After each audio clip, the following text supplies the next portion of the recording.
Welcome to this tutorial. In this tutorial, I'm going to show you how you can view all the photos that you have backed up in your Google Photos as well as delete some of them. So let's start. So the first thing we will need to do is open Google Chrome or any web browser of your choice. And then once you have opened your web browser, head to the search bar and type for photos.google.com. Then once inside this address, you will see this particular page and it will contain all of the photos that you have backed up from your Google account. Now to delete these photos, what we will need to do is click on these three dots present at the top of this website, and then an option will pop up which says select photos. So click here and then select all the photos that you want to delete. For example, I want to delete these three photos.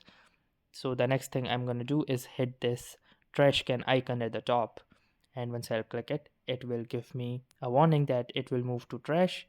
Then click on move to trash, and here you can see that these three photos has been successfully moved to trash and will be permanently deleted in 30 days if not restored otherwise. So that's it for this video. I will see you in the next one. If you like this video, make sure to hit the like button as well, comment on this video, share it, and don't forget to subscribe to our channel. Thank you for watching and have a nice day.